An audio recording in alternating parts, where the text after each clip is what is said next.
loans. Thank you. With interlinked crisis in Europe and around the world, and increasingly the need for philanthropy to unleash its full potential, we believe the European Commission could play a role in stimulating more mission-related investment and impact investing. The study on philanthropic donations announced in the Social Economy Action Plan and discussed here with you today could provide a basis for the assessment of innovative financial tools. We see potential with InvestEU and with the EIB, EIF and national banks as implementing partners to de-risk at least partially the foundation's investments through the design of products or the development of tools within a co-investment facility.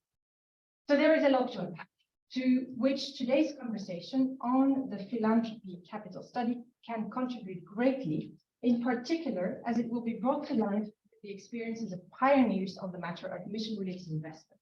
Thank you to all of you for contributing to this conversation. We look forward to working with all of you and with the European Commission in finding ways forward for more mission-related investment and better use of philanthropy's financial and non-financial potential for public good. Thank you, and I wish you a very interesting couple of hours of content.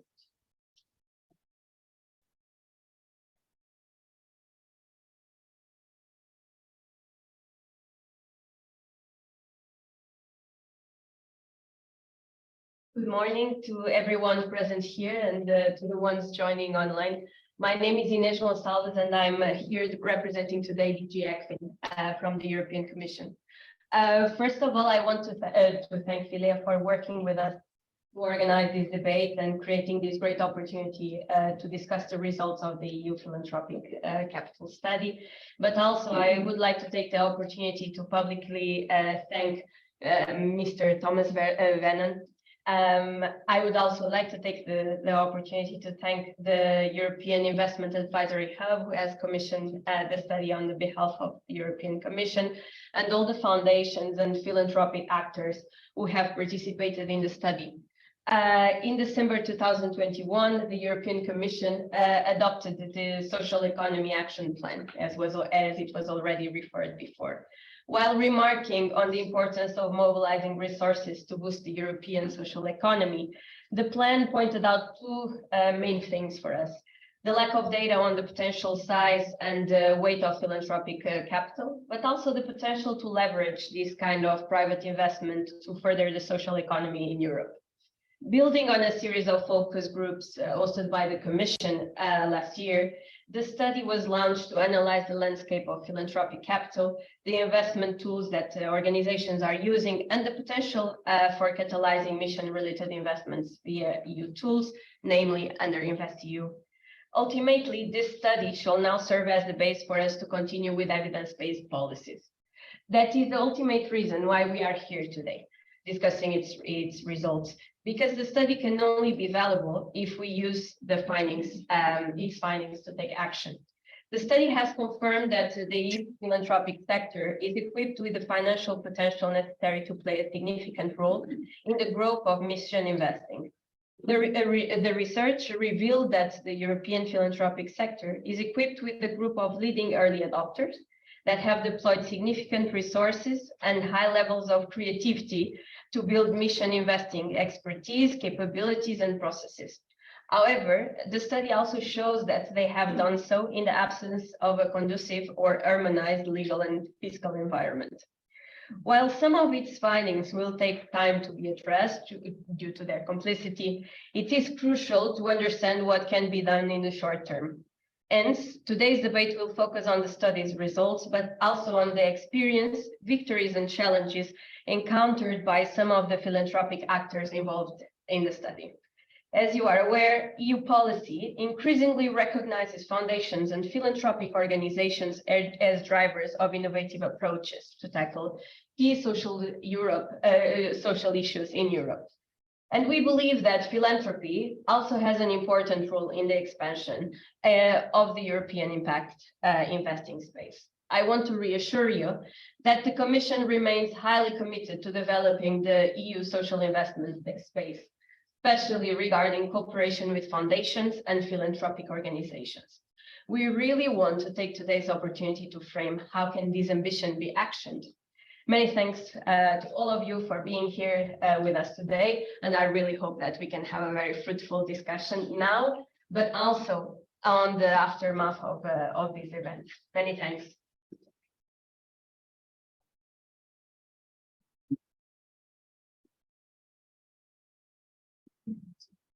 Right. Thank you very much, Ines. I'll actually start with my own round of gratitudes, not to be left behind. So thank you to philea, not just for hosting us today, but for your support throughout the work that delivered the study. It's very much appreciated. Thank you to the European Commission for setting in motion a much wider but incredibly important body of work. Thank you to colleagues at EIA who commissioned this study, and also to the EIB and the EIF who supported my work. But perhaps most importantly, thank you to those of you in the audience and perhaps online, or those of you out there that lent me their time, their wisdom. I have really met some extraordinary people doing some extraordinary things. And it was truly inspirational to see how much has already been achieved by the sector in this very specific space. I'm in charge of the slides. Oh. We need to wait for this to be active. It's not crucial. Okay, try now. Success. Technology is on our side. This is a big one. Right, the strikes. So first, very quickly, to explain perhaps what it is we sought to achieve. So really the objective was to, rather than just describe, to understand essentially the money that is at the disposal of philanthropic organizations, where it comes from, what it is seeking to achieve, what it can do, and very importantly in all investment matters, what it cannot do. And within that, of course, the angle was to look at something that is very specific to the sector, the mission-related investment phenomenon. And they are specifically focused on investments that are aligned with the mission of philanthropic organizations. In fact, on investments that are an additional means of delivering on the mission of philanthropic organizations for a couple of key reasons. First, because it is unique to the space. Of course, philanthropic organizations can make investments that are aligned with their values beyond their stated missions. But so can I, so can a pension fund, so can a private bank. We can make investments towards combating climate change, but we do not have a mission per se. Philanthropic organizations do, and that's a very important distinction. And that's important because many of the people I engage with expressed a wish, a need for the specificity of investments that are aligned or related to their mission to be recognized in legal and perhaps even more importantly in fiscal frameworks for the space to be able to grow. So that's why I specifically focused on that. But that said, many of the things that came out of the work and that we will be discussing today are largely applicable to other types of investments that are aligned with mission, with values beyond the mission. The other aspect is the definitional. So there is no definition of what a mission-related investment is today. The only existing meaningful definition I'm aware of in the philanthropic space is the program-related investment, the PRI framework in the US. Very simply put, US foundations have to spend 5% of their endowment every year to keep their charitable status. And the taxman in the US has decided that program-related investments that are demonstrably charitable in nature can count towards these 5%, which make them a very attractive feature. That's the only one that we know of. Now, what we know of are efforts to get something like that in the European space. Just had a conversation with Stephen about these efforts in the Netherlands, for example. But it is a very key aspect of the question that until such time as we have a meaningful, as in enforceable definition, the space will continue to struggle. And in investment matters, the only man that matters is the taxman. That's an important concept. Now, on the how. Now, of course, a lot of important work has been conducted by philea on the legal frameworks, by Stefan, for example, on endowments, by others on other topics. But the reality is that there's a relative lack of data and available literature on this specific aspect of the philanthropic organization's work. So when you do not have access to an existing body of knowledge, the only way I know to build an understanding is to talk to people, or rather to have people talk to you. And that's what I did I've tested individuals and teams at 23 philanthropic organizations, but I also talk to industrial, the academics or veterans of the sector. I talk to people in former colleagues in capital markets, new colleagues in development finance to really build this understanding. And really the objective was to try, on one side, identify patterns that were familiar to me from other situations, to try and draw lessons, but also to bed down what the very specific, unique features of this space are, so that a solution, if one is found, is fit for purpose. Oh. No, that was really too successful. Now, who? So I took the sample approach. I spoke to 23 organizations, tried to talk to a diverse sample across sizes, ranging from a few tens of millions to a few tens of billions, structures, foundations, associations across jurisdictions, origins, savings banks, foundations, lottery foundations, family foundations, etc., to try and make sure that I got the story from all the angles that were relevant. The idea, of course, is we do not know what the total universe looks like.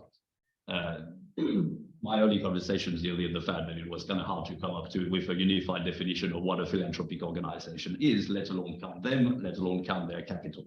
So when you don't know what the overall universe looks like, statistical relevance is kind of difficult to achieve.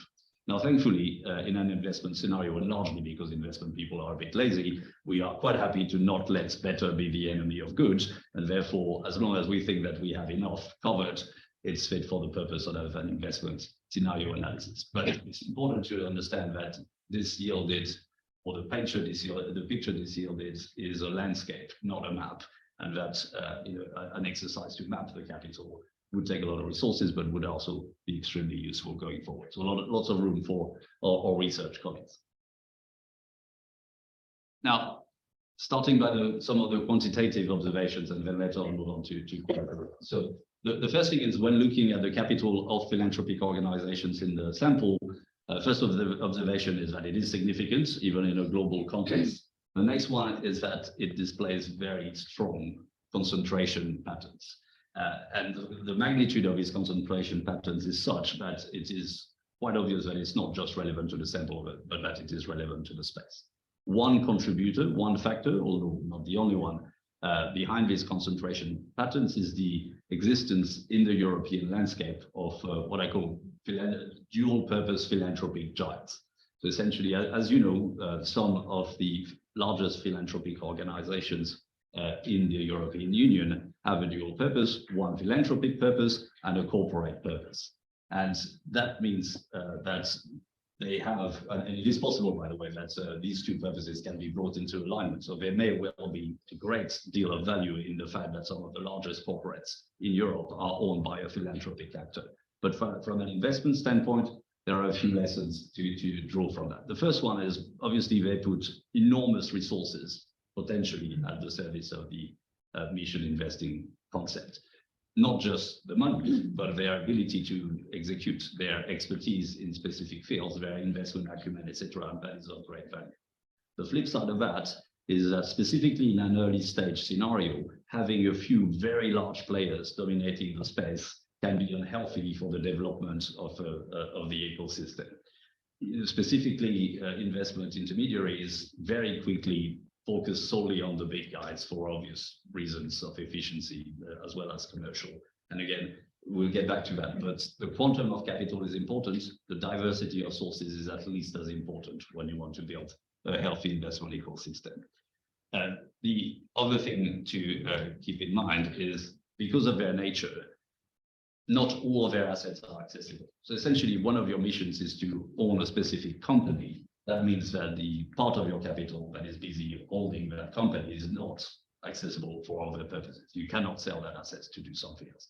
In fact, in certain jurisdictions or in certain scenarios, the original endowment is ring-fenced for that sole purpose, meaning that the only monies available for investment, even if they're considerable, are retained earnings, essentially unspent, accumulated income over the years, and that's something we need to keep in mind. Now,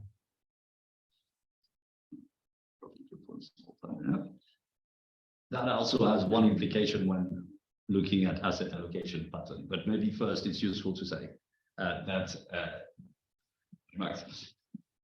one of the observations is that, unsurprisingly perhaps, there is no model asset allocation for philanthropic organizations in the EU. Now that's commonsensical given the diversity of the space. However, there are observable patterns within specific categories of philanthropic organizations. So for example, Italian savings banks, you can see within that sector, you can see patterns developing. And that's also logical, right? Similar circumstances, origins, history, legal frameworks, rule books should yield comparable results. That doesn't mean that there's a rule, but there are certainly patterns that we can observe. Now, the shareholder foundation model does have serious consequences for the asset allocation of the foundation's concept. If a very large part of your capital is locked into one specific investment, that creates what we call non-diversifiable risk concentration, right? The basic idea of modern portfolio theory is that you should diversify away as much risk as possible. So don't put all your eggs in different baskets just in case one of them happens to fall. If you cannot do that because of the nature of your organization and because of your mission, that creates dynamics for the rest of the endowment. So typically, if you own a lot of the listed equity of a bank, that means that the rest of your portfolio will probably not focus on listed equity and try and diversify. But there's only that much you can do. So the reality is that you may not be able to arrive at an optimal risk situation. And when you think that the endowment is responsible for delivering the resources to pay for the philanthropic activity, that puts a lot of pressure on boards, on decision makers in the MRI debate. The other lesson to draw from asset allocation patterns is that investment is not just about money, it's about know-how. You need to know how to execute specific investments. And specifically in a space like the MRI space, where, for example, private asset classes are overrepresented, private equity is difficult to invest in. It's costly. You need legal resources, internal or external. It needs specific know-how.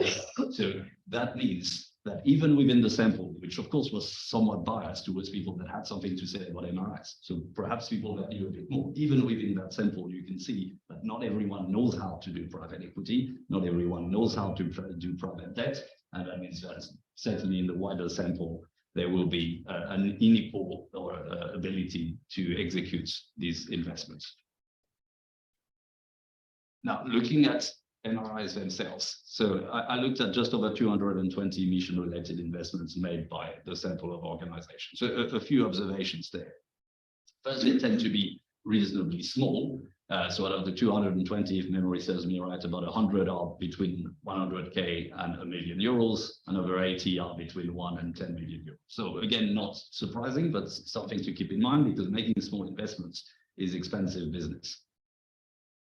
Now, the other thing to say is that although there is no accepted sector taxonomy, it's very clear that social housing, investment in social enterprises, so typically SMEs, and investment in sustainable infrastructure dominate the landscape. But it's very diverse. It's very broken down into small pieces.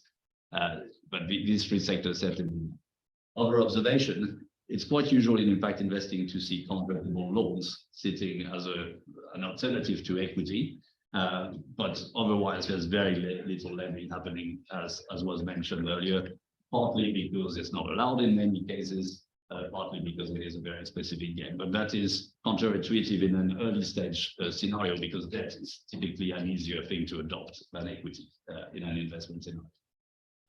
Other thing to note is that equity into private businesses account for 60% of the euro total. And out of that, so 45 out of 60 is direct, which again is surprising. So there's a reasonably low level of intermediation. People do not use funds as much as I thought they would when they invest in social enterprises, and that's very important. If I take out one very large Spanish outlier, 80% of the euro amount comes from endowments. But when they are in endowments, they typically are a very small allocation, between 2 to 5% in the sample. There are optical illusions. So in some scenarios, foundations created or revived other foundations to focus on MRIs. So obviously the endowments of that is very highly dedicated to MRIs. But if you look at the bigger picture, you get back to the original scenario. So when MRIs exist, it's still a reasonably small scale phenomenon, and all the evidence is pointing towards the fact that beyond the sample, it's also at an early stage of adoption, and that many actors, specifically small and medium-sized actors, are not active at this particular point in time. But that may be a good time for me to bring in Stefan Andersson. Obviously, Stefan is a renowned researcher at the Stockholm School of Economics, but also helps lead the Swedish Association of Foundations. So Stefan, you've done important work on endowments, on small and medium-sized foundations, which is terribly lucky. So what's your highlights in this context? That you called me renowned. I think that was the first time I heard it. I'm thank you for that.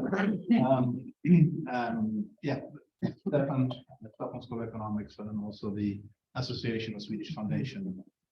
Part of what I'm here is that I'm at the moment with a research project with two colleagues on the financial resilience of foundations in crises. So we collected 20 years of data from 400 foundations in each country. From the time 2000 to 2020, to ask questions, are our foundations financially resilient? That's not what I'm here to talk about. That data is a year from it. But I did go back and look at the 80,000 or so Swedish reports that I collected for that project to look into what Thomas asked me.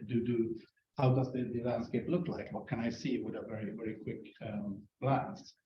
And I can see that very, very few MRIs. Those that are direct, just as you say. And the question is why? They come, of course, those that do them are the usual suspects, the big ones. They are in equity. But why don't we see more in my context? And I would highlight, of course, the legal part, which you've talked about.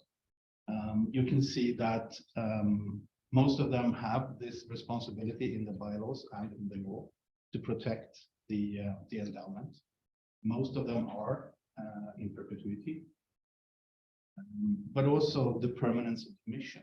And many of them have very narrow missions, which means that if we go back to tax law, if we were to get, first of all, in tax law,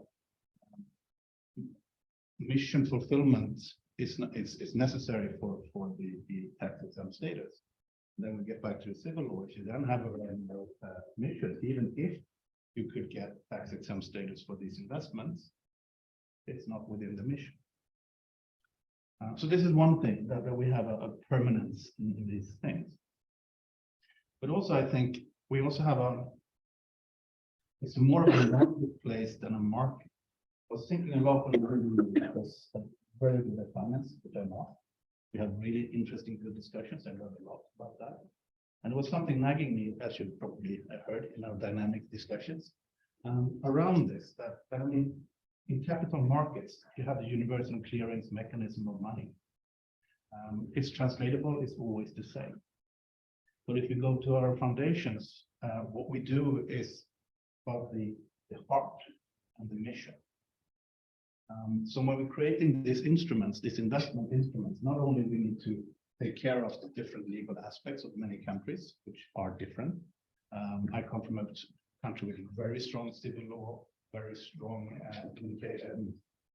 pressure on mission and perpetuity. But also that philanthropists give to areas that they are interested in. And if we look at other investments, you get a return which you then use to something, but we are investing to create something. So one of the hard parts, I think, of creating instruments that these medium size, who often have this more narrow ambitions, that you can give away a couple of billions, you can afford to be broad. But if you really have 200 millions, maybe you really want to focus on something. How to create systems that can leverage the power of the market, the knowledge of the financial way of investing, reaching those that need the capital, but at the same time be appetizing for the mission. Thank you, Stefan. And finding that compromise is difficult, but it is crucial. So now moving on to the perhaps more interesting qualitative learnings from the work. So the most striking features, so the most incredible observation I made when having these conversations is the extent to which philanthropic organizations are getting involved in the creation of the space in which they deploy capital. And if you take a step back and think of traditional institutional investors, pension funds, insurance companies typically are very passive when it comes to product creation, right? They may tell the market what they're broadly interested in at any given point in time, but in part because they get harassed on a daily basis by people like me, they tend to shy away from engaging, lest it be seen as a soft commitment to invest later, if you like. So this passive approach, the mirror image is true for the philanthropic organizations I engage with. Right? They recognize that there is a need for someone to play the role of catalysts for this market. They embrace that role and they play it to the extent possible. And the number of ways in which this expresses itself, they help create fund managers, retain equity in these fund managers, use grant monies to help them start in life. They make grants to incubators, to accelerators, to build a pipeline. They even get involved in places in building the financial instruments for the investees, when in the rest of the world it tends to be the other way around. So really this creativity and this willingness to deploy resources, either financial or human, to help create that space is unique. And I think we need to keep that in mind when we are designing initiatives that are that seek to grow the MRI space. So we're very lucky to have a couple of prime examples of this type of behavior with us. I'll start with Marco Gervini. Great to see you again, Marco. So, Marco is with Fondazione Social Venture Giordano dell'Amore, which, as you know, is linked to Cariplo. Cariplo has done some amazing work in the social housing space in Italy. Right? I think they created a market, and it's a great illustration of what happens when market building works. Now, Marco, as he comes from the financial side, as us converted, we actually used to work for the same bank for a while. So, Marco, please, if you can explain how you use that acumen to help with the growth of this space. Thank you, Thomas. Yes, Fondazione Cariplo is a foundation of banking origin. So, with an endowment of approximately 7 to 8 billion euros, depending on the value of the bank, which is in the balance sheet of the foundation, and the bank's value is approximately 2 billion out of this 8 billion. All the rest is invested in, let's say, ESG kind of investment, apart from up to 5%, as Thomas highlighted earlier, of the endowment invested in mission-related investment. Most of it is invested in social housing. After 20 years of experience, they created, say, Fondazione Cariplo created back in 2004 a dedicated foundation. So the approach is to study an issue, a need, and try to find a solution, and dedicate a foundation to experiment financial models to solve the issue. This happened with Fondazione Housing Sociale, which was a dedicated foundation for social housing. And with the first experiment, which is Fondo Vitale Sociale 1, they created a real estate ethical fund to attract other investors, and it was a fund of approximately 80 million euros. And after the success of this experiment, they basically, Fondazione Cariplo, delivered the project to Cassa Depositi e Prestiti, which is the national promotional bank. And now this is an integrated system of funds across all Italy, with resources for 3 billion euros of equity. So then add the debt when applicable. And so this is, as Thomas was mentioning, already in Italy, quite developed market, and we can say an asset class now in Italy, social housing. Then with the same approach, Fondazione Cariplo created 5 years ago Fondazione Social Venture Giordano dell'Amore, to try to replicate the same approach within the broader impact investing space. So across all the sectors, trying to approach the issues every time with a dedicated foundation. So basically, trying to separate the risk, segregate the risk of this experiment. And in this foundation, we basically try to understand the needs of the impact investing market in Italy, and then to experiment solutions, investing, directly investing in vehicles, investing in capacity building activity, and try to innovate in the financial instruments, and trying to create a bridge between investments, mainly initial investments, and grants. And one of the solutions that we came out with recently is this instrument which we call the impact grant, in which we have a provision of grant to equity from Philanthropy Capital, grant to our equity, and then we use this equity to invest in a social enterprise with equity, pure equity, but a portion of this equity is invested in self-extinguished shares, which are shares that will become grant when the social enterprise reach some KPIs, impact KPIs that we pre-agreed for the investment.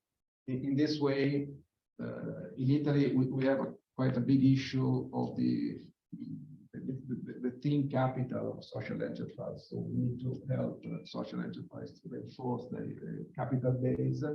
At the same time, we incentivize the reaching of impact. And once the impact is reached, then the capital is reinforced, and the social enterprise is able to attract new capital, of course, to be in a condition to attract debt and to finance, to attract more resources for its mission. So this is an experiment which is working well with the first social enterprises, and we are applying the same approach to many others to try to develop this instrument and to make the instrument available, of course, for the market. And this creates the bridge between an investor with the mission, but the mission of having a limited return and a grant. We believe that this could be something which allow us to stimulate the attention to impact, and we can also create with the same approach different layer of investor, let's say based on their appetite on risk. So with the same approach, different layers of risk, we can attract different investors, but the approach will be the same. So to have a portion of the investment which is dedicated to impact, and to absorb a portion of possible, not necessarily actual risk. So this is where we are with the principle of the instrument. Then we have other experimentation, but too early to present. Thank you very much, Marco. I think that there's a lesson there that we need to remember when we talk about blended finance and financial engineering, is that in financial markets in general, it's not always necessary to reinvent the wheel. You can find the wheel that has been forgotten and find a new purpose for it. So now I turn to you, Lourdes. Great to see you again. So Lourdes Marquez from the ONCE Foundation. My visit to the foundation was a very special moment in the work leading to the study. And could you share with us, how ONCE essentially got to create a mission alliance industrial group? And because I think it's a great example of why foundation should not solely be seen as the kiddie bank, the piggy bank, if you like, but also as creators. It was a special moment for us. So thank you so much. First of all, I wanted to start explaining our mission. Our mission is to improve the quality of life of people with disabilities. So, well, we started 85 years ago. I'm gonna be brief, but it's important to understand the model of ONCE. It was 1938 when a group of blind people achieved an agreement with the government to manage the social lottery in Spain. So they didn't want to receive subsidies. They wanted to create a value for the society through their employment. So that is why they agreed to manage the social and responsible lottery. And so because of that, well, ONCE, that is our mother organization, is not 11. ONCE is the Spanish National Organization for the Blind. So they started to manage the lottery, but also they agreed that they were to be responsible to manage all the social services for the blind in Spain. So in one side, they managed the lottery, in the other side, they managed the social services for the blind. So it was 1988 when they decided to create ONCE Foundation because of a solidarity with the rest of people with disabilities. So we received, the ONCE Foundation, we received 3% of the benefits from the lottery, but also we multiply our impact thanks to the European Social Fund. We have been intermediate body for more than 20 years.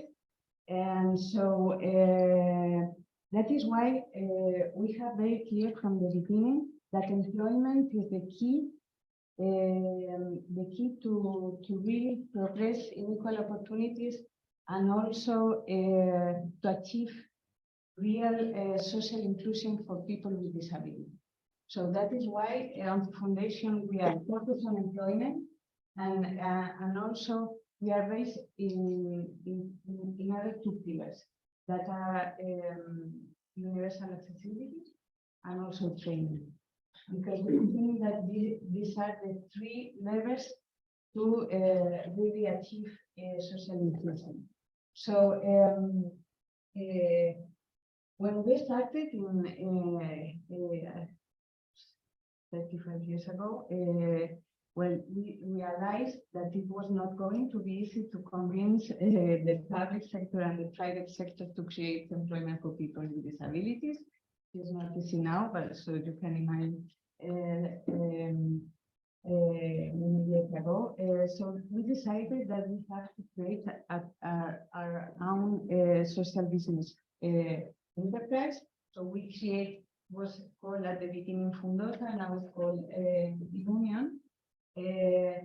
And this social company is what can I say? It's an amazing one because it is created with three priorities. One is the first one to create employment for people with disabilities. That is the mission of the Union that is related to our mission, the foundation, and then to create a sustainable model because they reinvest the benefits in their activities, and then to send a very powerful message that it is possible.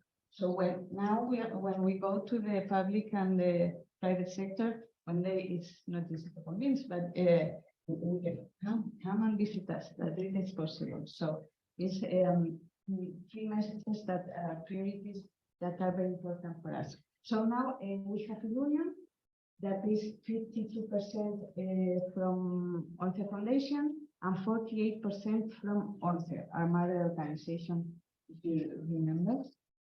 So Union has been the first social economic company in Spain to receive a loan from the European Investment Bank. It was 2018. And well, I wanted to explain this circle, how it works. on the foundation, with the disability movement, of course, we try to identify the needs of people with disabilities to achieve unemployment. And also we try to identify the needs of the labor market and so through the training and also the advice to the companies, we try to close the circle. And it's also the same with Ilunion. So we provide, we identify the needs and we link of the people and the links of the companies, and we try to link them both. So now Ilunion is a huge company. They have more than 50 lines of activities, 6 divisions, and also they are growing in Latin America and Portugal. Ilunion is, well, what they do, they choose these sectors and activities where they are able to turn disabilities in capacity. For example, they are leaders in the market of industrial laundries, where the demanding of a model where the demanding of hiring people, for example, with hearing disabilities is very favorable for them because the strong sound of the machines. Yeah, it's amazing, but this is so. And also, for example, they have 30 hotels, and universal accessibility is the competitive advantage of the hotels. So that is also a way to close the sector. So now Ilunion, well, all the Once Social Group, we are all together more than 70,000 people, 56% people with disabilities. Ilunion, they are 32,000, more or less, 40% people with disabilities. The turnover of the group is over 2,800 millions. The one of Ilunion is almost 1,000. And so now we are the 4th employer, not public, in Spain, the first employer of people with disabilities in the world. And so that is a little bit our work. Thank you so much for this, and that creates investment opportunities for us in the field. Now, another aspect of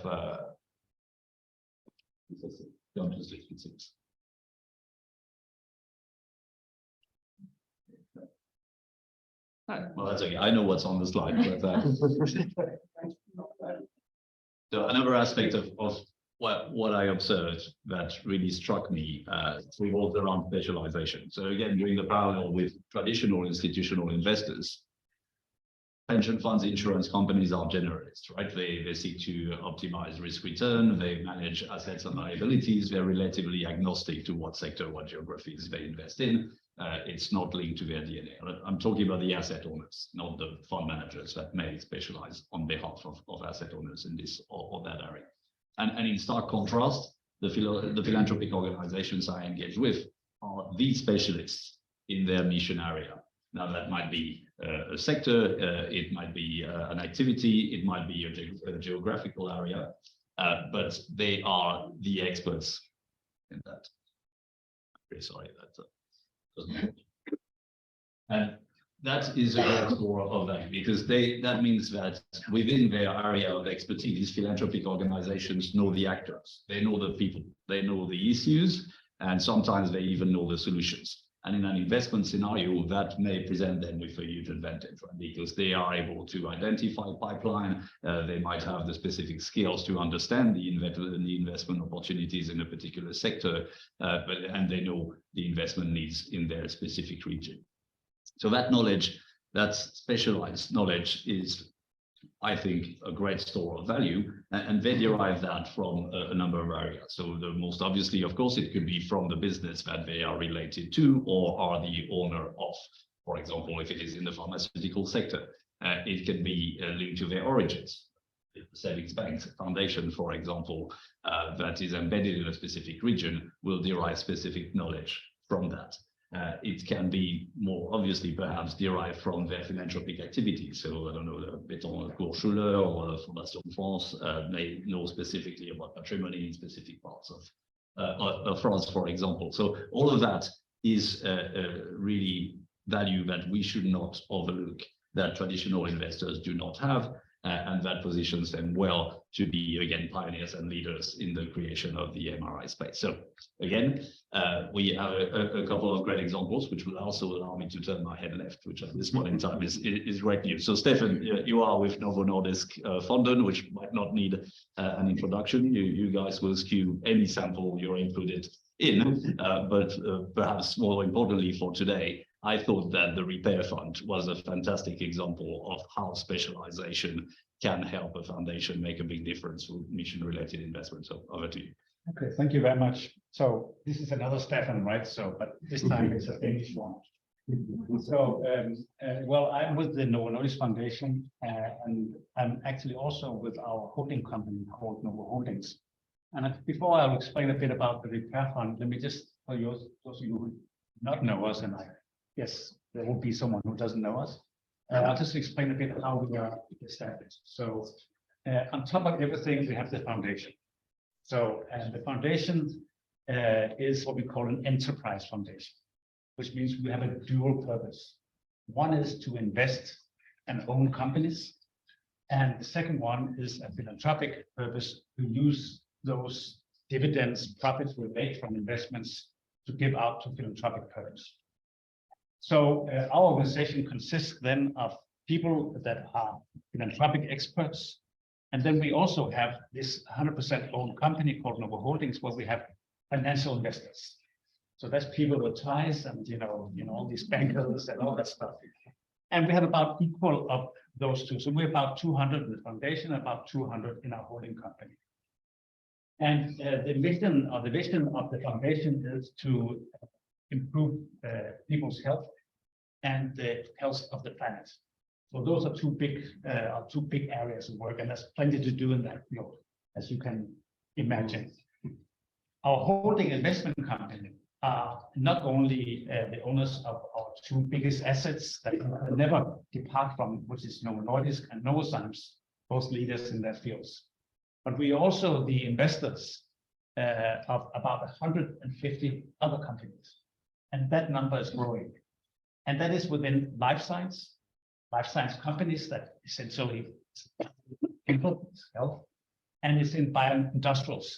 Those are the companies that will actually help change the way we consume and use things over to a more green and sustainable way of living. So our holding company is actually also fulfilling the vision of the foundation, investing in companies doing the same thing. So is that mission-related investments? Well, you can argue if they are investing for the sake of profit, but we are experts in those two fields. So we have people who are dedicated and knows almost everything about those areas. So we are professional investors and we are long-term investors too, because it's our own money to invest. So right now we have assets under our control, about 100 billion euros for the moment. And that is growing because it's going pretty well for us. So coming back to the Repair Fund. In our work in the foundation and the philanthropic purpose, we have been funding research within antimicrobial resistance. And that's just a part of what we're doing. But that is a particularly area where we can see that there is a real need for research development and also investments. Everyone here can be hit by AMR. You can get an infection, and those bacteria can be resistant to whatever antibiotics we have, and you might get sick for a very long time. In worst case, you will die. Right? And antibiotics is the whole basis of our healthcare system. Without antibiotics, you can go and get a tooth pulled out, and you might end up dying from the bacterial infection you get because you get some superbugs instead of something that kills. And this is a growing problem globally. So 2 years ago, estimated about 1.5 billion million people died from it. It's expected this number will just continue to grow up to about 10 million a year by 2050. There are not coming any new antibiotics out on the market. Good. So we are using inventions that are very old, and we are running dry with them.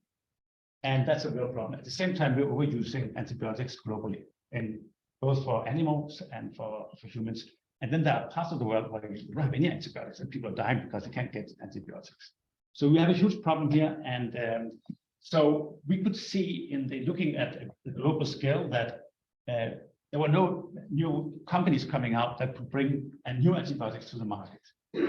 So we said, okay, as we're funding research in this, we see just stop there, right? Because there was nobody wanted to invest into it. So we said, okay, then we have to do something about this. As we have professional investors in our holding company, we said, okay, let's make an investment fund that will invest in early startup companies, bringing hopefully new antibiotics to the market. So we started this fund with 130 million euros and said, well, okay, if it ends like we lose all that money, then it's okay. That would be terrible because that means we wouldn't have succeeded. But essentially, you're not being forced to give a result on this, but invest smartly in the best possible new candidate companies coming out. So far, we have invested in a bit about 10 companies. We've used half of the fund, and a couple of them are doing good, but we're still far from succeeding. So we have also, together with some of the big pharma companies in the world, invested into another fund called the AMR Action Fund.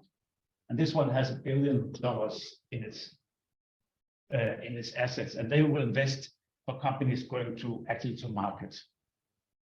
Still, things are getting worse because of we have a broken business model in this. So there are no real incentives for pharmaceutical companies to bring it out, because essentially we don't want people to use antibiotics too much, because then we got resistant to it. So the model of actually, normal pharmaceutical model is that you invent something, put it in the market, then you get your return from the price of the product.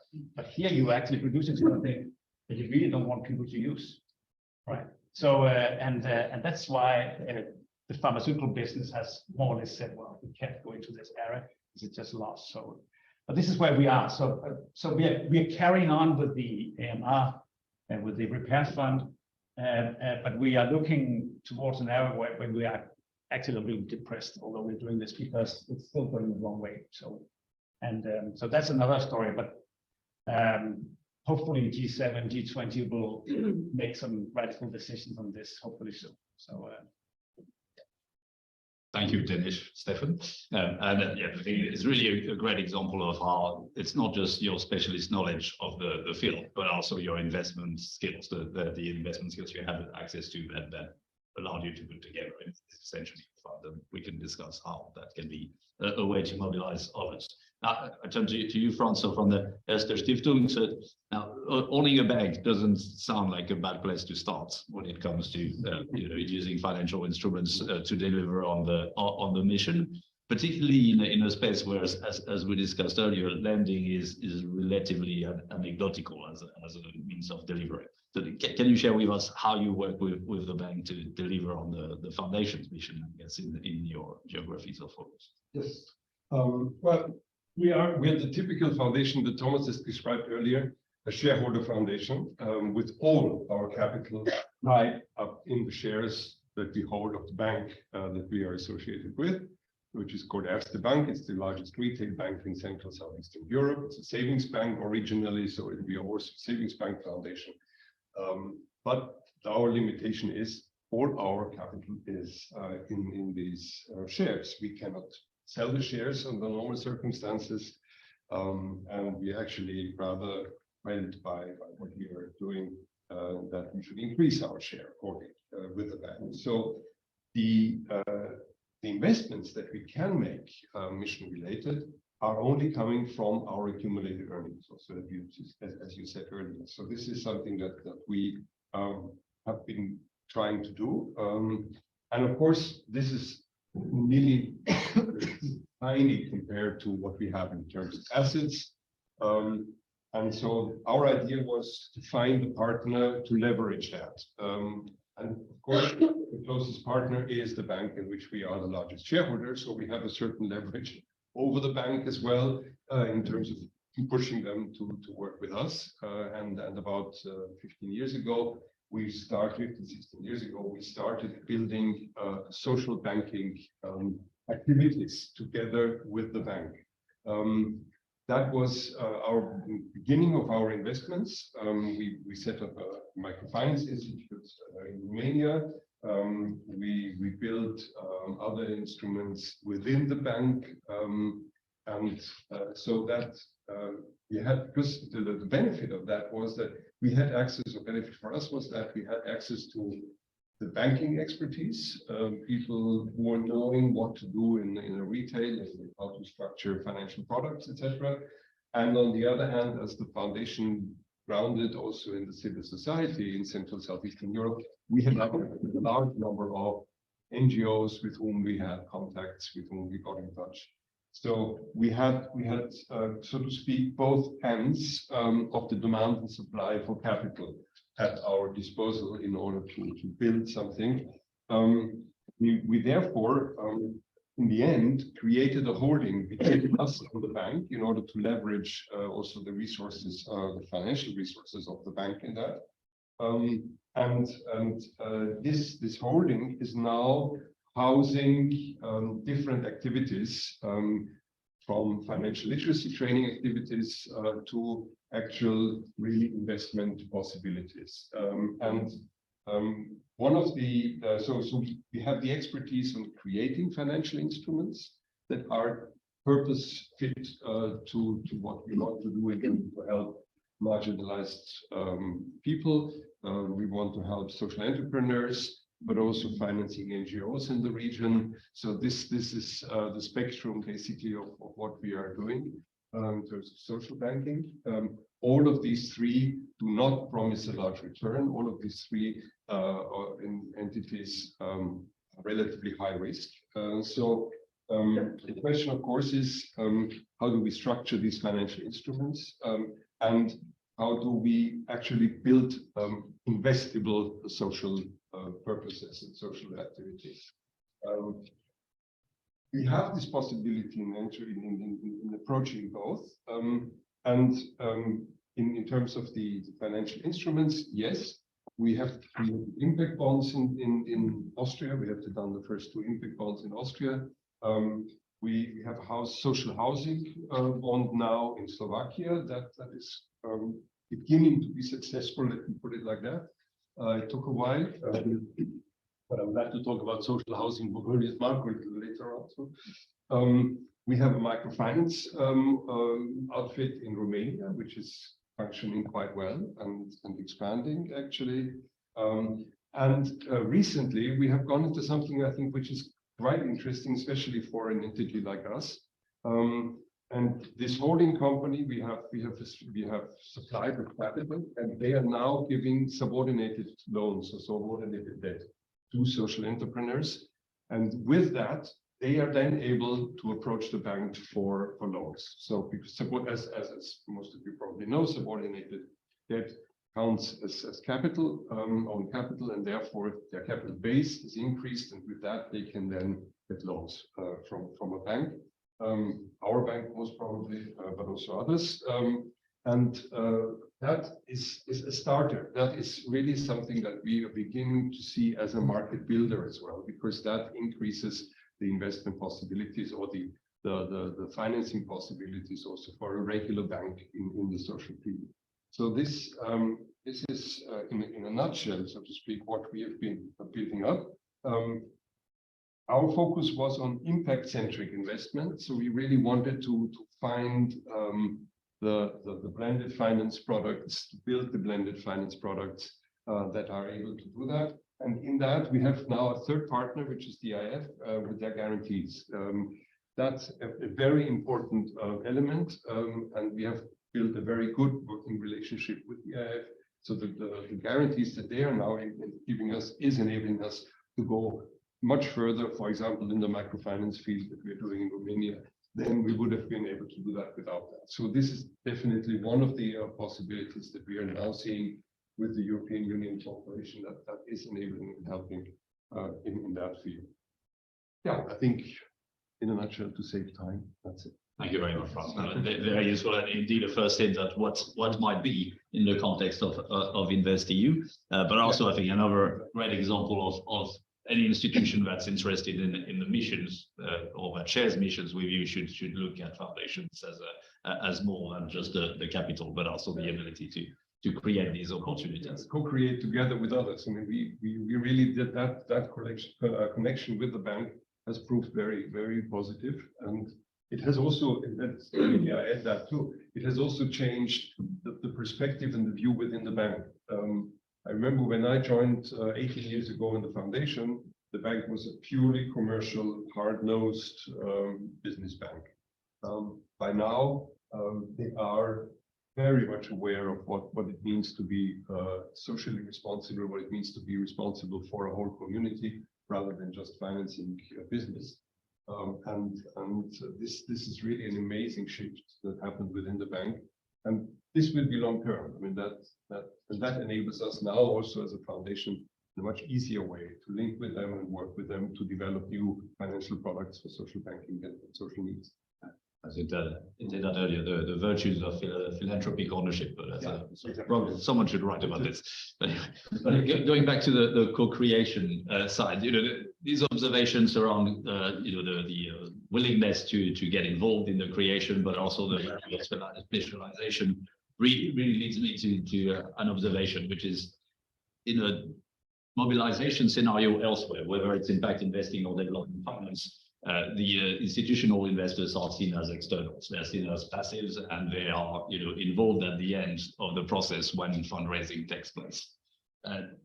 It really strikes me that it would be a great shame, a great waste if we were to forego the very real value that is embedded in philanthropic organizations and not involve them in the creation process of any MRI, so growth initiative. And I think it's important to say that because it's the instincts of many of my former colleagues in financial institutions go directly against that. So it's important to get the message out early on. Now, obviously, as we have discussed with philea and others, there are leaders in this space. There are pioneers, and they, I think, already are co-creators and should continue to play that role. That doesn't necessarily mean that every philanthropic organization has either the wherewithal, the capacity, or indeed the desire to be a pioneer, to be a co-creator. But it seems to me that taking a product that has been co-created by one of your peers, someone who understands what you do, why you do it, and how you do it, is a very different proposition from taking a product that has been designed by an external party, functioning according to a completely different, if very legitimate model. So now, before we talk about some of the problems or the hurdles anyway that are standing in the way of the growth of the MRI concept, just wanted to say a word about the rules that surrounds what foundations can and cannot do in terms of MRIs. And again, of course, there's a very important report that philea published around legal frameworks. I'm just going to limit myself to what I thought were some important high-level observations. So the first one is obvious, is that most, if not all, of the legal and fiscal frameworks that apply to philanthropic organizations across the EU predate, sometimes by decades, if not centuries, the advent of the MRI concept. So unsurprisingly, they don't really cover it in any way, shape, or form. That's the first observation. So there are rules explaining what you can and cannot do with your endowment, what you can and cannot do with your income, but not what you can or cannot do in terms of MRIs. And in an investment scenario, this absence of rules has a strange effect, right? So the absence of rules doesn't yield freedom, it yields fear. The absence of rules is an inhibitor. To put it very simply, if I tell you today, no one in the EU is allowed to put more than 2% in their endowments in MRIs, chances are that over time, the endowment of everyone will trend towards 2% in MRIs and then supposedly stop there, right? As long as we don't say anything, probabilities suggest that no one will do anything, on a grand scale. So that's a perhaps counterintuitive factor, but that's one that's really important to address. So when we talk about what institutions can do, it's important to say rules are better than no rules. In fact, they're urgently needed. Now, in the meantime, the other way to look at it is, yes, the rules are not helpful. They're making life complicated. It almost looks impossible in places. But the reality is, wherever I looked, I found MRIs. So it suggests that you can do it pretty much everywhere across the EU. But to do it, you have to deploy treasures of creativity and resilience. And so that goes from fund capacity building to creating entities or changing the purpose of entities to accommodate, if not circumvent, the rules, or in fact the rulings, by the way, because in a number of places there are no rules, but there are individual rulings, which potentially make things even more complicated in places. So, the mobilization of someone else's capital, for example, when you absolutely cannot invest yourself by being the risk taker in an SIB or a DIB scenario. So all this creativity shows that pioneers have demonstrated that it can be done, but unfortunately it's not affordable to all. So the lesson I think we should draw from this is that the possibility has been demonstrated by pioneers, but there's little doubt that if we had rules that make sense, if we had rules that recognized MRIs, if we had rules that looked about the same everywhere across the space, if we had rules at all, then the sector would be in a better position to essentially deliver on the potential of MRIs for mission delivery. Now, looking at some of the problems, again, I'll stick to the biggest one, really. So across the conversations, one thing can be this. So the foundations do not have owners, but they have governance structures. Some of them sometimes feel very much like owners, and they have to be convinced to do MRIs for the first time at some stage or other. And that really is the loudest message I heard, is that that's the key pain point for us. It's convincing boards to try MRIs. Now, convincing a body of individuals that have been tasked with ensuring that their organization can deliver on its philanthropic mission, sometimes in perpetuity, to try something that they've never done before, is difficult. Convincing a board to do something that they've never done before, and for which there is basically zero track record, either financial or impact, that they can look at to get a little bit of reassurance, is very difficult. Convincing a board to do something for which that they've never done before, for which there is no track record, no certification process, no liquidity to get out if they're going to get stuff, and that the rule book actually doesn't mention at all. That's not difficult, that's courageous, right? And that is really one thing that we should focus on, because all the different stumbling blocks feed to this, right? The lack of data, the lack of transparency, the lack of liquidity, all of this goes to the same. Basically, the champions of mission-related investment within foundations today have to convince their board to take risks that they can't quantify, to get to results that they can't visualize. And that's really extremely difficult. The one bit of good news is that, by and large, these are the recognizable symptoms of any early market stage building exercise. So this has been done somewhere else before. Now, no two scenarios are the same, but there might be lessons we do not have to learn again. So at this stage, I'll bring in Frédéric from Fondation France, who should be joining us remotely from Paris. So first, Frédéric, commiserations. It must be a tough day for everyone. Yeah. You can hear us, great. Yes, I do. Internet is not on strike. So Frédéric, if you can share with us some of your experiences, so perhaps some of the more difficult ones in the work that the Fondation France has already been doing in the MRI space, and perhaps specifically from the point of view, of course, of an umbrella foundation. Exactly. First of all, we are, as you may know, the leading organization of grant making in France. We're a grant making organization only, and we're a big umbrella foundation because we host 1,000 corporate and donor advised funds. 100% of our assets are coming from gifts or bequests from corporations and individuals, which give us a big responsibility because the money has been tax deducted, and we have great tax deduction in France. We have a board that is really truly committed in the sustainability first of Fondation France itself, because we host so many foundations. So that's their first concern, but we also do have a lot of philanthropic assets because we have 2.5 billion assets. And for years, we only made a use of those assets to create money out of that money to do grants. So that's what we have been doing. And of course, we went into social responsible investment for very long. So 100% of our money is socially responsible. But so when you're socially responsible, you don't guarantee you're giving an impact. You just don't do bad things. So what we wanted to do is how can we still make grants, but also use one part of this money to create a direct impact on the ground. So with a lot of consideration, because we have to keep this money, this money has to stay safe. And this money is also the money of our donor advice funds. So we don't want them to take any risk. So we have to define rules and decide how can they use this money to keep the money sustainable, but to develop impact.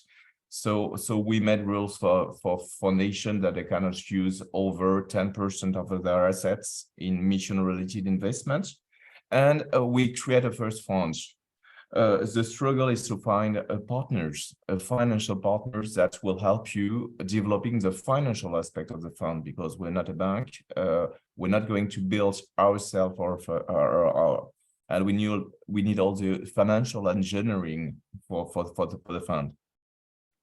And when you deal with whichever partner that it is into finance, you have to have a very tough discussion on what is your objective.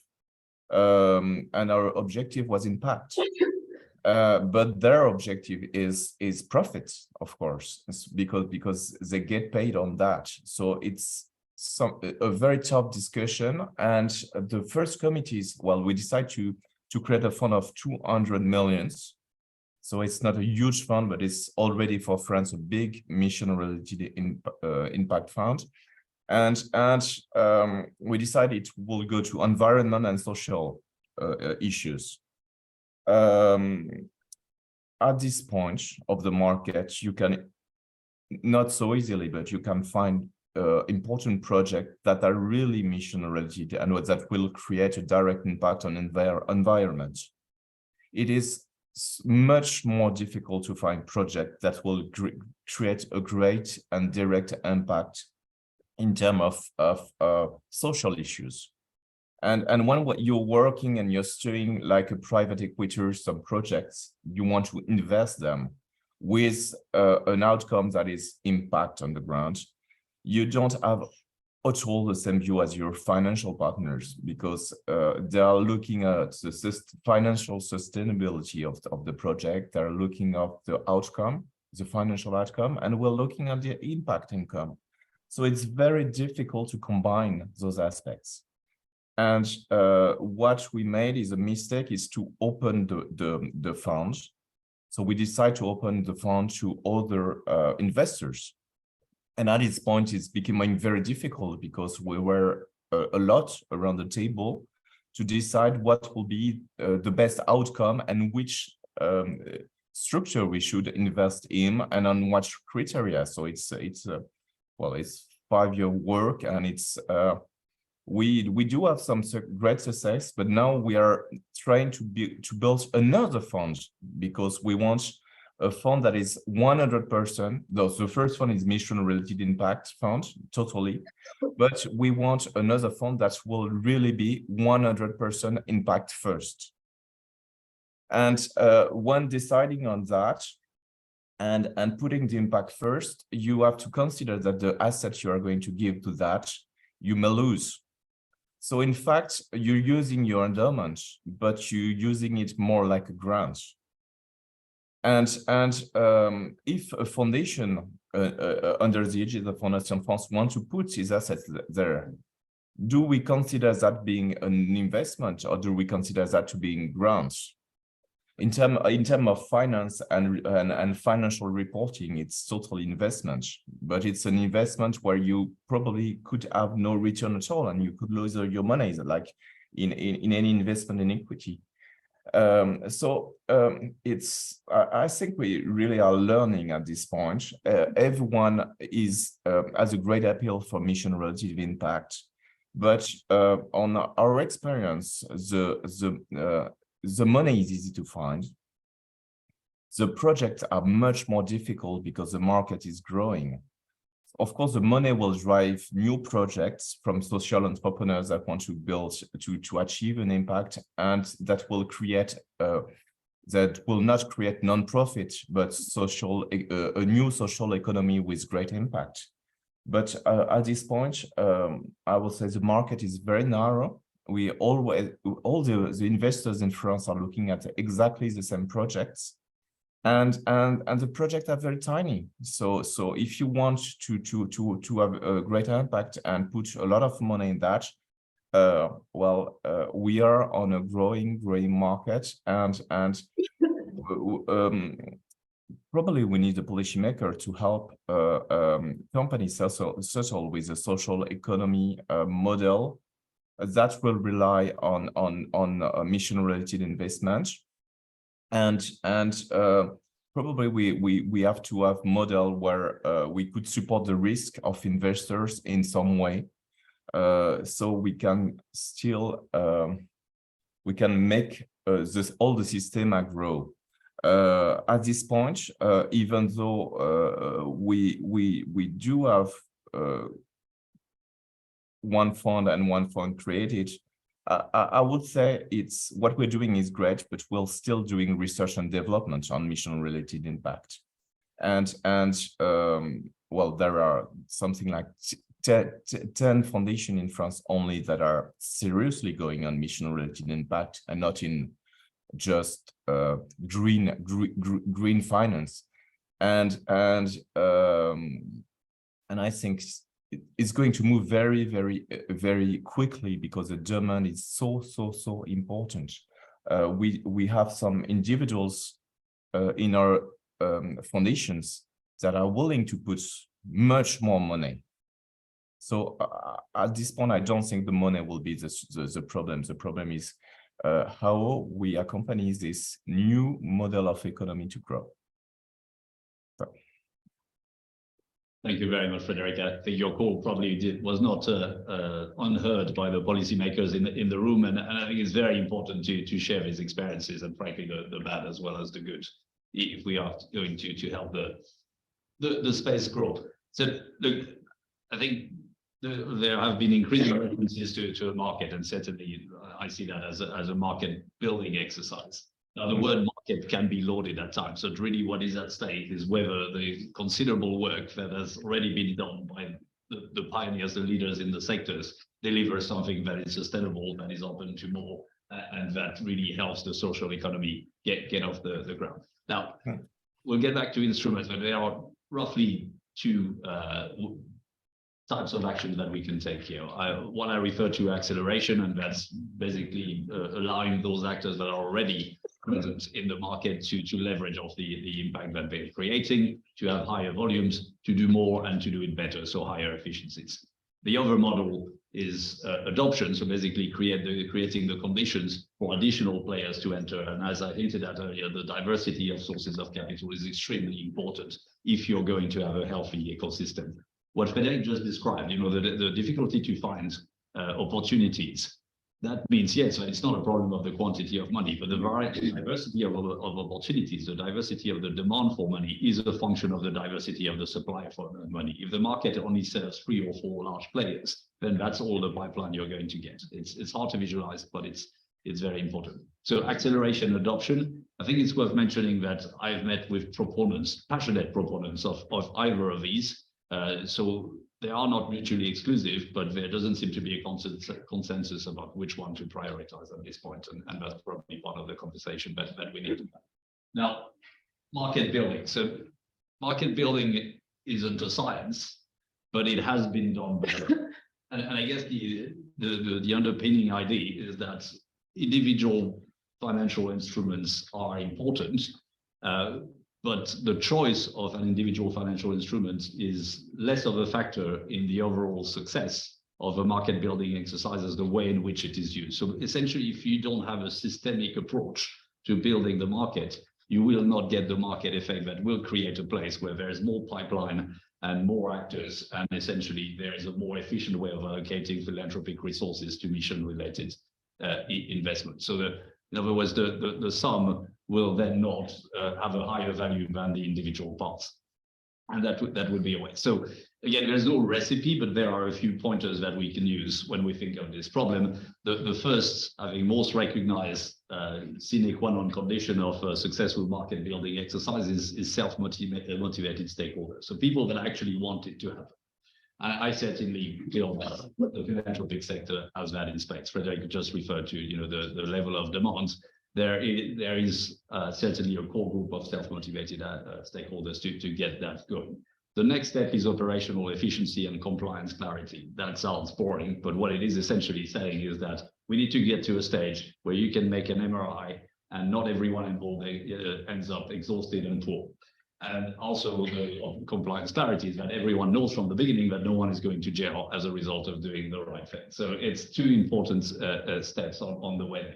And the next one is to make sure we create replicable precedents. Innovation is great, but it's hard, it's long, and it's expensive. Once it's happened, the way you get to scale is by copying and pasting, and that's what markets do well. The next bit is transparency, sharing experiences, good and bad, building data, impact, and finance related to make sure that the conversation with the board is easier. Now, none of us are particularly fascinated, I hope, by individual financial instruments. So I think the idea is, the objective is very much to get the job done. Which tool we use to get the job done is somewhat secondary, but financial instruments have their importance because they are essentially part of the common language that the participants in a market use to communicate with each other. But when it comes to instruments, just two concepts I wanted to insist on is replicability and simplicity. Again, there might be a negative reaction to these terms, even more so with their ugly cousin standardization. But the idea again is to get to that operational efficiency. And I think the message is there does not need to be a sacrifice of the mission. All I'm suggesting here is that we should make financial instruments that are used for MRIs as simple as possible to get the growth and as complex as necessary to protect the mission. And as co-creators, as the original stakeholders in this market, that is for you to decide and to protect. Now, at the risk of oversimplifying, two types of instruments, pari passu, that's the general idea that everyone involved takes the same amount of risk and gets the same amount of return. What it delivers is obviously perhaps enhanced volume, so acceleration, increased amounts being deployed, but also it's an opportunity to share capacity, right? Processing capacity, investment expertise. As we know, some foundations have got it more than others. By working together, you can piggyback on each other's capacity. The other aspect, of course, is safety in numbers. When having conversations with the board, it can be a very big difference to be able to say that we're doing something, but we're doing it with people that we strongly suspect know more than we do. We're doing it with institutions that we trust in. That can be a very big argument. So acceleration tool mainly, but also potentially adoption. The other one is, roughly put, blended finance. That's linked to the concept of asymmetric risk sharing. Basically, is the idea that within an investment, some investors are sheltering others from some of the risk of making that investment to make it easier for them to participate. Now, the good news is that there's a growing body of evidence on that front, coming from development finance, coming from impact investing. So there are methods that are at least tried, if not completely tested, that we can look to. An important principle here is that ideally, this should be akin to the wheels on the side of the bike, right? You provide that protection on a temporary basis for people to understand, for people to learn, and for people to get comfortable. At the end of that, either it didn't work, in which case, well, it was worth trying, or people are now more comfortable with the amount of risk we're asking them to take, and they don't need the wheels anymore. So that's the perennial adoption tool. Now, in the AER study are a number of examples of blended finance mechanisms. I'm not going to go into detail today, but they range from what the Danish government did to accelerate the growth of its venture capital sector to what the US Development Finance Corporation does to tap bond markets to fund investments in emerging markets, to how the French Investissement Solidaire model uses risk dilution to fund very impactful, very real financially unattractive often investments from pension funds in particular, to how the London Stock Exchange has for 100+ years come up with a mechanism to make wind turbines liquid. The message here is that financial engineering can be of some use here. There are a lot of agile and restless minds in banks that can finally be put to good use rather than to try and bring the world back to the edge of the precipice. So by and large, there are many gaps that the financial engineering cannot bridge, but there are more that it can. So we usually can come up with some sort of solution. Now, obviously, this work was commissioned in the context of InvestEU. There's a wealth of publicly available information on InvestEU. People better placed than I in this room to take you through the intricacies of the program. But I think I just wanted to make a few useful or relevant observations. The first one is when looking at the policy windows of InvestEU and the MRIs that I analyzed for the purpose of this work, there is an obvious observable alignment in terms of the missions on one side and the policy windows on the other. So from an observation point of view, it is clear that there is common ground to do something. The second is the way in which InvestEU functions. So it is a budgetary guarantee program, but it's important to keep in mind that the guarantee is provided to InvestEU implementing partners. We in turn deploy a range of instruments if you want, transmit that to third-party actors, as in to yourselves. Now, the first two and probably the largest in the implementing partners are the EIB and the EIF. They will be joined by others. But just looking at these two, they really offer a range of products that I think is wide enough to, again, create that common ground, right? So obviously there are guarantees, and Franz referred to the one application thereof earlier, but they can also extend loans, invest in funds, whether they are venture capital, private equity, infrastructure on that. So really, what seems obvious is that there is an observable fit in terms of mission, in terms of the range of instrument that suggests that on one side, the proposed co-investment facility has a solid foundation, if you like, but also that individual philanthropic organizations should consider reaching out to InvestEU implementing partners to look at how they can help their existing or planned individual MIR programs.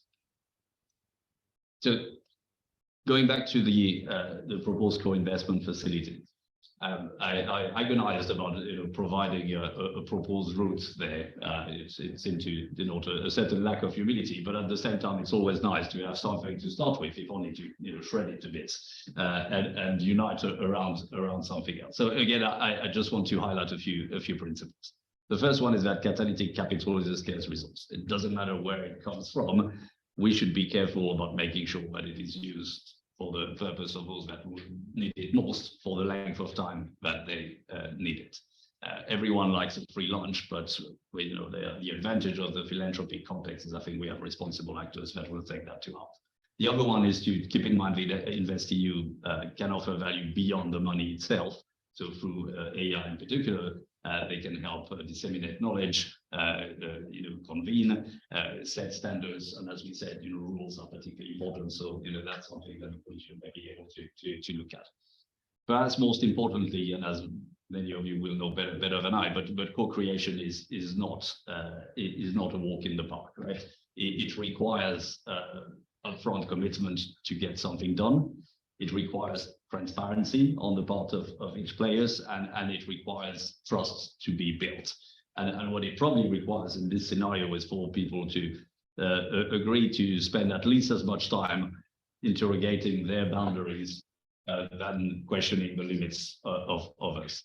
But I think to finish on a positive note, certainly what I've seen on the philanthropic organization side, but also what I've seen on the side of the European Commission from the moment that Georgia Efremova has now actually transitioned to the non-profit side, inviting me to partake through my interaction with European Commission colleagues here, with EA, with EIB, with EIF, there is a lot of goodwill for getting something done. And I certainly hope that together you can contribute to showing that capital sometimes can be good, and also perhaps getting a little bit closer to what is a central question, right? Is if you deploy 1 unit of risk from your endowment into a mission-related investments, will that create more or less impact or mission impact delivery than the grant-making capacity that is generated by that unit of risk invested in a traditional investment portfolio? Not an easy one to crack, but at the end of the day, it's the big question here. So thank you all for your attention and, dare I say, patience. I guess we'll now open it to you guys to see if there's anything specific you'd like to discuss. And of course, please don't hesitate to ask anyone on this side or indeed in the room questions, but thank you again.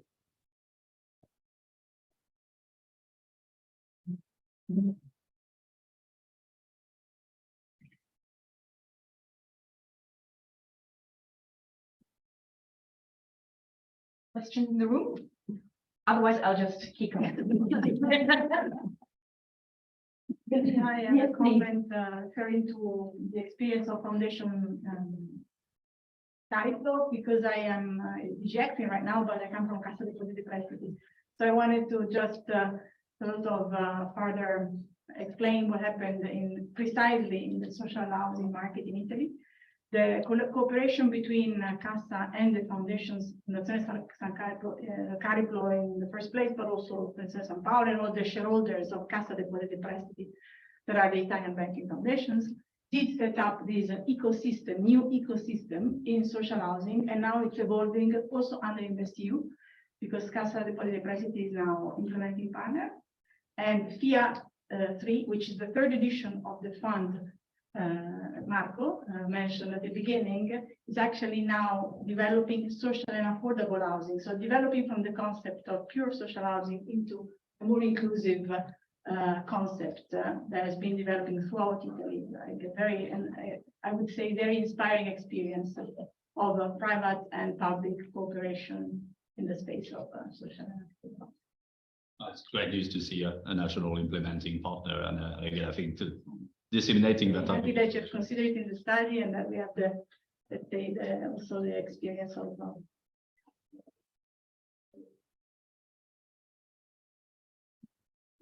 Yeah. In the Netherlands, we have this concept of a philanthropic entity for fiscal purposes with fiscal rules. One of those rules is that you cannot invest the proceeds of your endowment, and you need an individual ruling in order to invest that. So that is hindering the market, and we are now trying to solve that with government.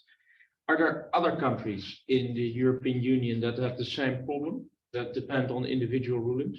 And if so, are you also discussing that with your government? No. No, but there's a simple reason. Well, it's a similar situation in Austria. I'm from Austria. Our philanthropic foundations cannot invest their capital in businesses where the risk is relatively high, where there's a risk of losing the money. So this is something, and which are not immediately non-profit. I mean, so you can do it in a non-profit, but you can't do it in a for-profit social enterprise, for example. And the reason we are not talking to the government about this is because we have very few philanthropic foundations in Austria. The whole foundation ruling and the law is not favorable to philanthropic foundations in Austria. We have more like our own foundation, corporate foundations or shareholder foundations, but these are foundations that are philanthropic by choice, and not so much philanthropic by statute. And these foundations can invest. I mean, that's no problem. We can do that. We have actually no limits on that. But a philanthropic foundation. Yes, and I can perhaps just add, in Switzerland, it's the same system. So I'm Lithuanian, but I work in Switzerland and we study in Switzerland. I could perhaps just add, maybe it's the same thing. There is also an additional difficulty because you cannot be an active investor. You can be only passive investor, but you cannot actively participate in the management of your investment.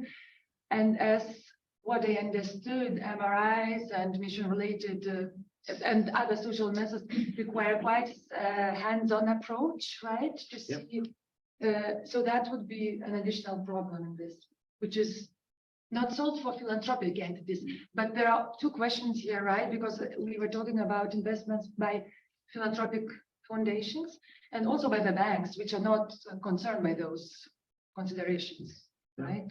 So, but just as it was mentioned earlier, I mean, we have done our mapping of the comparative highlights. So we looked also at these questions and we identified exactly that there are in some countries limitations in terms of what foundations can do with their endowments, how they can do the investments, but then also how they can, what they can do with their program money. And there are some limitations there. But the question is, if foundations then cannot do in high risk investments, could something, I mean, we could do a call, of course, and there are more and more discussions with national level government and also recommendations coming from the sector and beyond, also from policymakers, to consider reviewing a little bit and enlarging the toolbox of what foundations do, because the pension funds are entering into this sphere, other actors are entering into this sphere, and the question is, are the rules fit for purpose?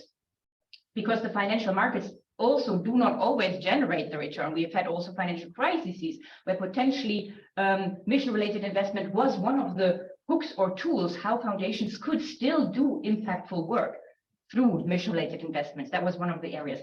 But then, of course, looking at the current situation where we understand there can be calls to policymakers, but this is more in the medium term that these changes will be done. But already now, is there a possibility under current situation, laws and regulations to create potentially products? And that's, I sense my lesson here from this panel is that we potentially do not have enough products out there which provide an, I would say, appropriate risk profile potentially for the foundations to engage into mission related, I would say, potentially funds or other products.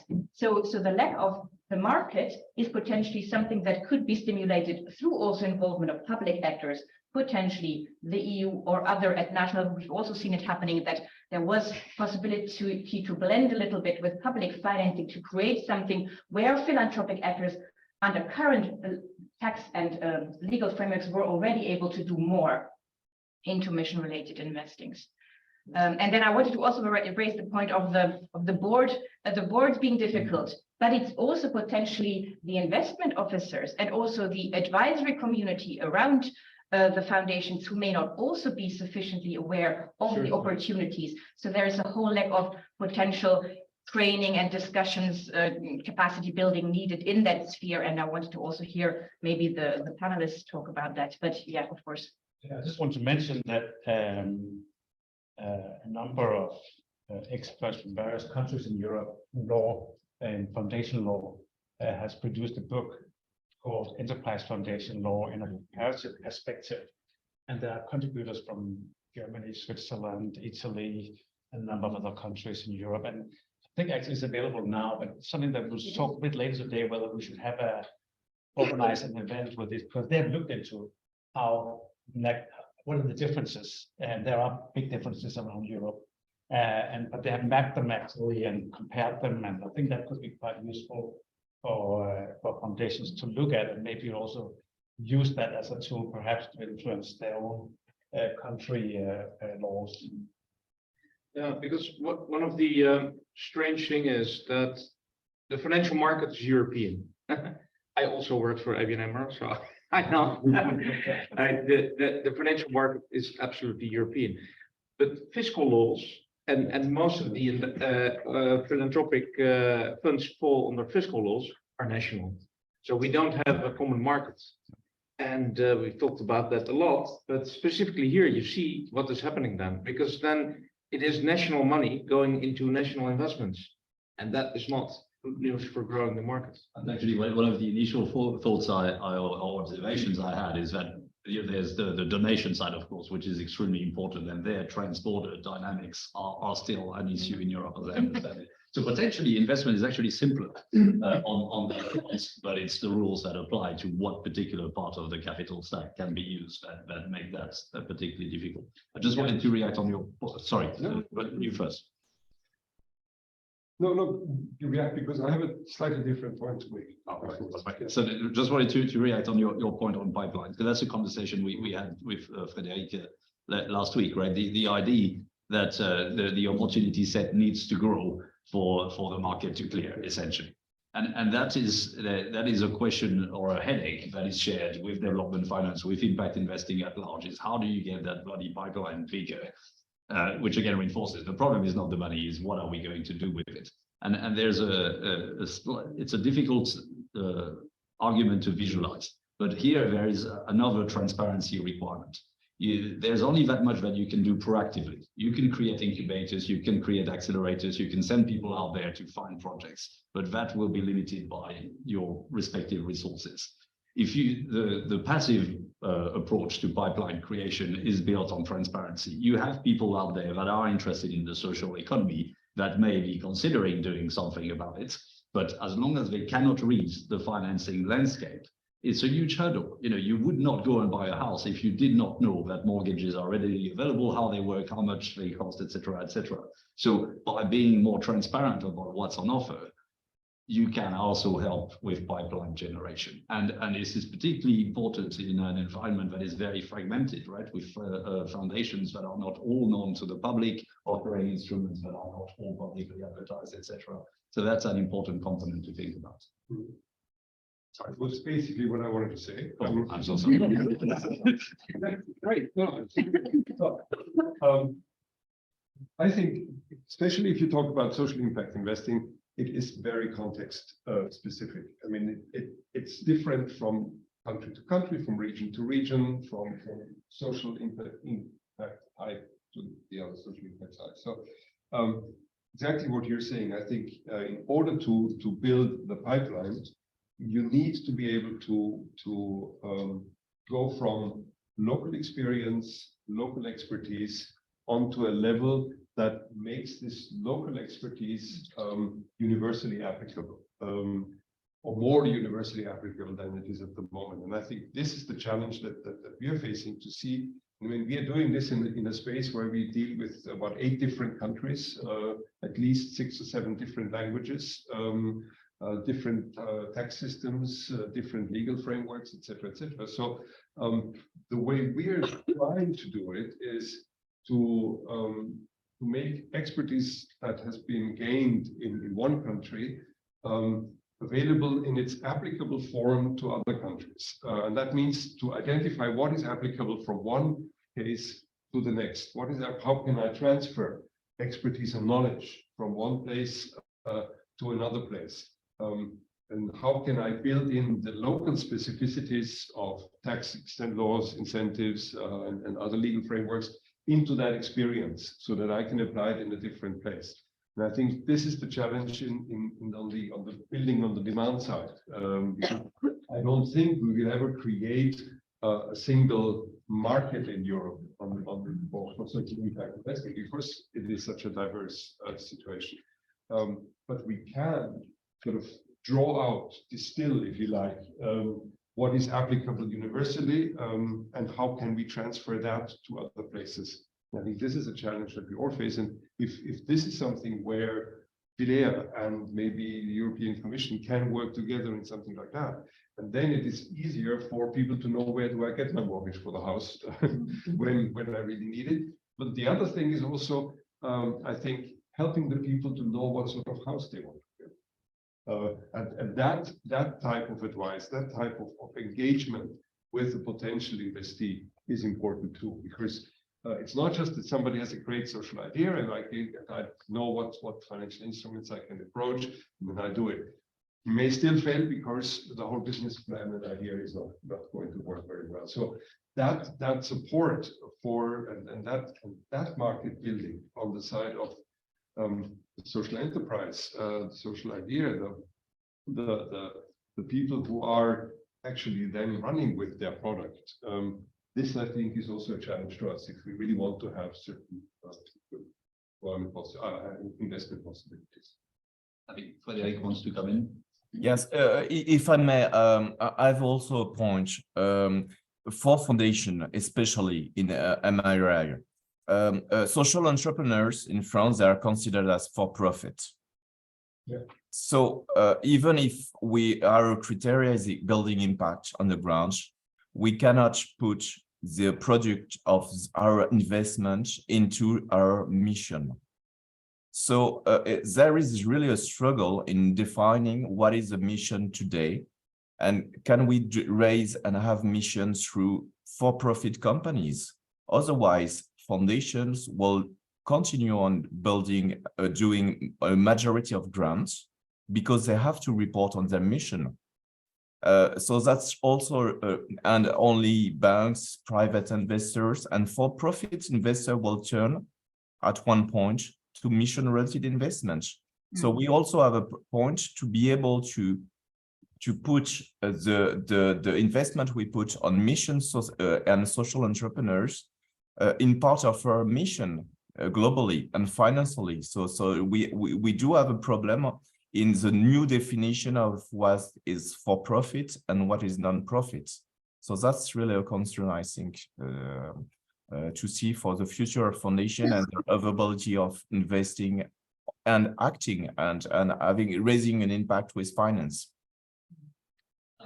Yeah, I think, Frederic, you're raising important points and issues to solve. I think that's more also for the future, that the discussions we will be having, because indeed the public benefit and the commercial are mingling in different ways, in the ways operations are done, in the ways investments are considered. So there is a new chapter to open. It's already opening up in some countries. But looking at the situation we have now, we know that foundations have to do their asset allocation. They can do it in a diversified way, and they are interested to do more mission-related investments. So what can be done to trigger potentially more move in that direction? We heard that there is potentially this lack of products. So can there be some product design or some pipeline developed where that offers the possibility for foundations? Because at a European level, because right now we see that MRIs are also often happening at the local level, because that's where the foundations know the enterprises and so forth, but they are potentially also interested to invest in funds or to invest in something else where there is already a product design done that also has a certain due diligence, a portfolio, and a certain way of assessing products that makes it potentially easier for pioneers to potentially co-shape this effort, but also for others to potentially come in as more passive product takers later on when they see that something is running. So I think it's this critical moment where the pioneers and the first steps need to happen for the market to grow and to test out. And I think that's where the turning point that I sense we are in now, where hopefully conversations continue into that direction. That's obviously. Oh, sorry. It might seem like a really kind of naive response, but I'm just going to articulate it because I want to benefit from the experience in the room. My name is Nick Rindor. I'm from Eurocities, which is the network of European cities, but work full time on the mission for climate neutral cities. So I'm working basically on the platform, and it develops the Commission's call to get climate neutrality by 2030 in cities. So, in a sense, we're trying to develop a product in the way that's just been outlined here. And some of that is very linked to the idea of a climate city contract as an instrument that's tying together a suite of actions across kind of all different sectors and emissions domains to achieve this kind of impossibility of being climate neutral in 7 years, 8 years time there, but linking that to a kind of comprehensive approach to investment planning, it's not looking at project by project, portfolio one. And colleagues who are here, and kind of the lead is from DG RTD, and this on kind of very focused on the idea of awarding a mission label as approaches kind of certification, the validation of these plans. But what I wonder, a lot of that is the idea that it's that validation process that gives transparency and ability for private finance to kind of have some degree of assurance in their lending.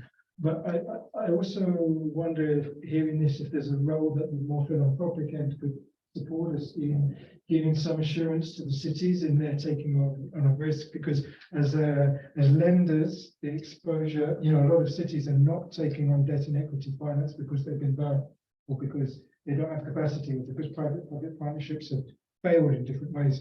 And I wonder, just hearing if there's some way in which a kind of more philanthropic actor in this could act as some degree of risk assurance within that process of contracting around large-scale investment planning at the city level.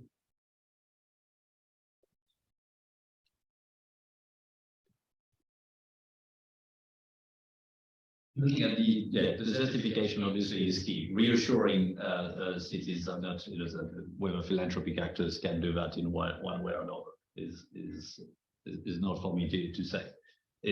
That's a question that the capital markets at large are asking themselves today, right? The sustainability linked bond, the green bonds, the voluntary carbon units.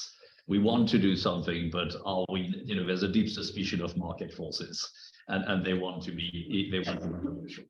So for public authorities to step in and again set the rule is the ideal scenario, right? I alluded earlier to the importance of the tax authorities in creating standards, rules, and boundaries for the rest of capital markets.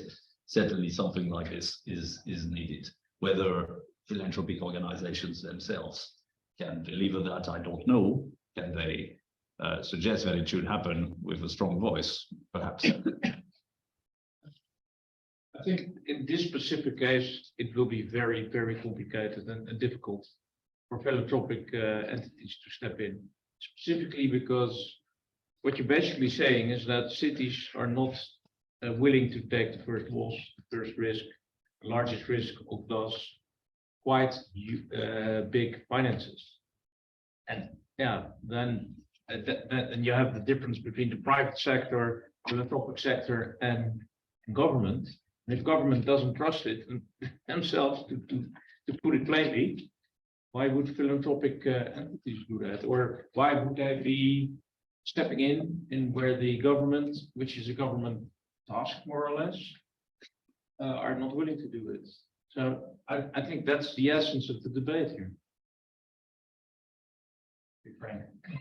Again, I would say the diversity of the sector is such that some foundations are actually doing this, providing guarantees or providing, but not all of them are able to do it, not all of them wish to do it. And that's the issue somehow, that our sector is very diverse.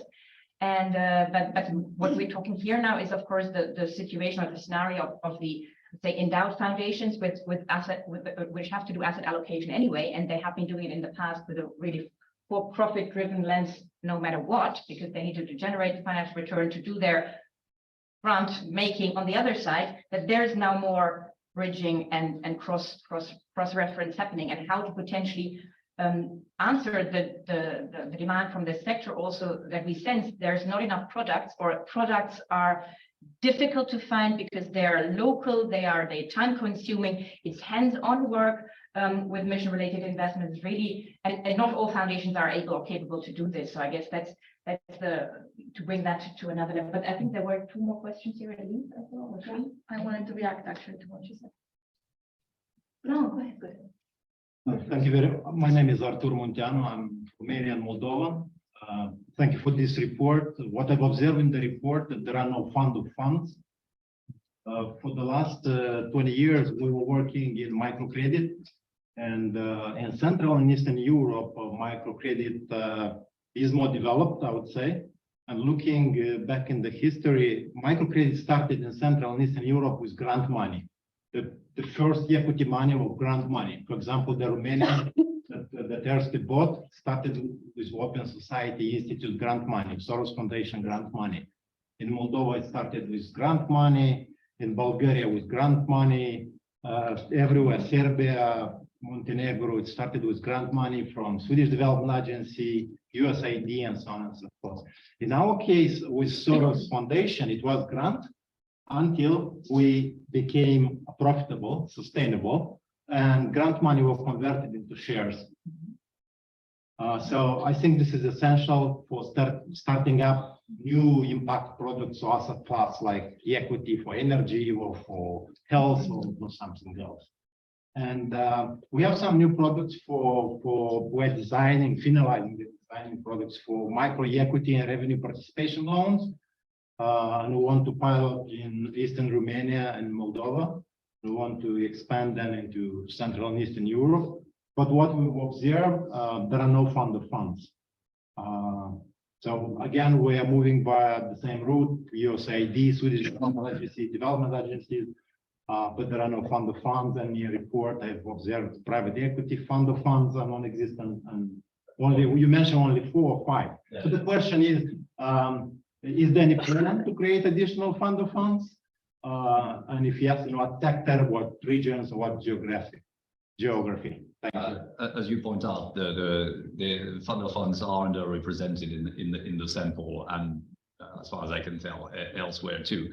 It's surprising, and it's not at the same time. So it's something that we see elsewhere in impact investing or indeed in development finances. When it comes to impact-driven products, people are even more reluctant to add layers of intermediation, right? And I heard strange things like in other scenarios, not for the purpose of this work, like if I invest in a vehicle that invests in 300 SMEs across Africa, my impact is diluted. I couldn't quite understand what the argument was, but that doesn't matter, because that's how people feel. They feel that if you add intermediaries, you are further away. So frankly, there's explaining to do, because at the same time, they are very conscious of the risk dimensions. So we need to do a better job at explaining, look, if you want to enter the space, yes, a little bit more diversification, a little bit more intermediation might be unpalatable to you from a sense, but it is useful from another. So that is something that needs to be worked on. I think it's kind of linked to a reaction I wanted to have to your points around, how do you create a European level dynamic in a world where everyone has very specific granular missions. Again, that's something that we experience with family offices when it comes to impact investing, where everyone wants impact of a certain shape, a certain color, and a certain size, and it's difficult to bring people together because of that. I think there's one advantage to the inconvenience of the current situation is, at this point in time in Europe, no one is rewarding mission-related investment from a fiscal or regulatory standpoint anyway.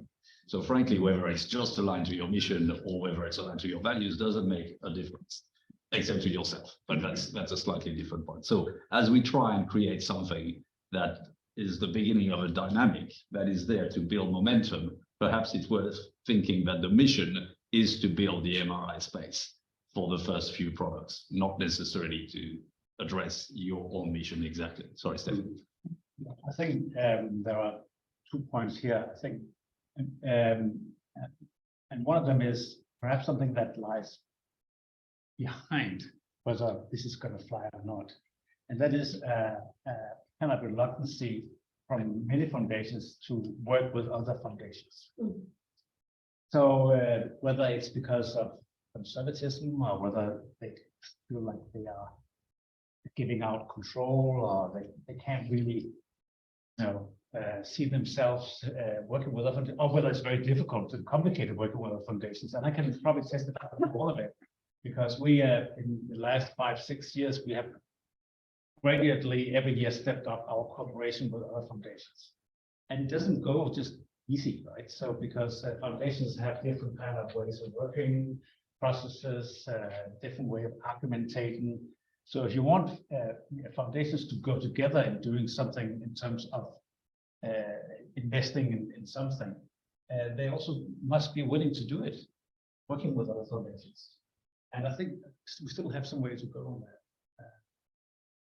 The other point I want to say is that even in Denmark, which is a foundation country, right? So if we're doing mission-related investments, it doesn't count as a grant. It's not counting us as doing something philanthropic, and because we don't care then. I mean, it doesn't matter, right? But it's just it's not there even in Denmark. And here we have in Denmark we actually have a law governing enterprise foundations, right? That's the only place in. It looks a lot larger on the philanthropy capital map than on the actual map. Sorry, please. So there are someone at the back.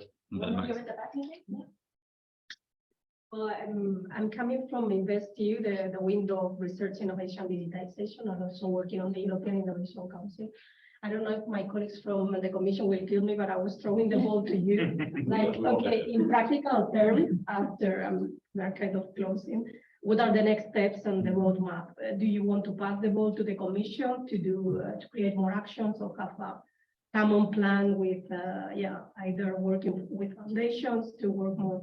I mean, there are several aspects, no? It's the compliance, the fiscal part of the pipeline to work across areas, or is it you, like Philanthropy House or other actors in Europe leading that? Maybe I pick up from that. Maybe I pick up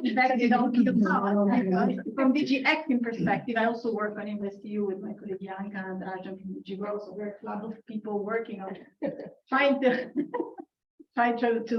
facilitate meeting the various needs. So the Commission, of course, policy priority driven, set up InvestEU as a policy driven instrument according to the policy windows that were presented, which hopefully are very much aligned with what the foundations wants to do. And we do operate through implementing partners. Now we have national implementing partners like CDP, the one I mentioned, where there could be, let's say, room to cooperate at a more national sort of regional level, because actually there are also implementing partners that operate at regional level. And then we have the European institutions and also the new multilateral development banks that are implementing partners on InvestEU. So, you know, EIB and EIF already. There is EBRD, there is CEB, very active, the Council of Europe Bank, very active in the microfinance space, where there is a pan-European dimension can be somehow at least targeted, and particularly with EIF. This is also to address your question. We are exploring options for the foundations to also play this co-creator role. So what EIF can give you already is manage assets under their fund-of-funds instruments. They have the AMUP and STUF, which is probably the most suited for meeting your own interests, because it's less, let's say, profit-oriented and more impact-oriented. So the Sustainable Development Umbrella Fund with the health compartment, the impact compartment, now the green tech compartment, these kind of things. And this is standardized approach, though. So there has to be the alignment of interest at a higher level, and then EIF can deploy on your behalf. But also what we're trying to do is set up something that has more this co-creating sort of approach, although this might take time. And I don't know if the EIF colleagues are connected, want to say more, but we're kind of, let's say, I would say we're not ready yet, but let's say advanced stage of development of a proposal that can then be shared with the foundation. Maybe just quickly responding from in a way the infrastructure perspective.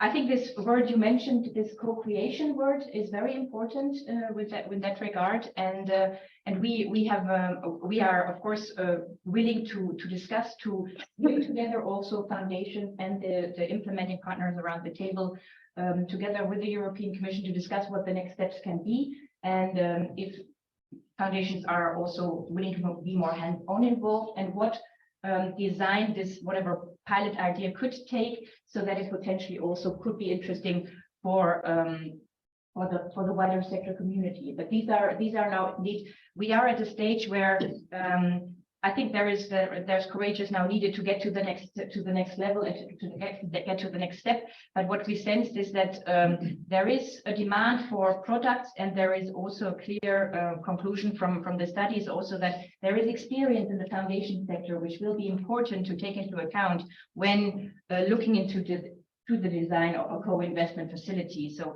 I think that's the message to take further and to build on that, and to create the next steps to have this hands-on co-creation conversation, I would say, of what is feasible, what is needed, and knowing that potentially also in some national context there are also conversations happening with some national implementing partners.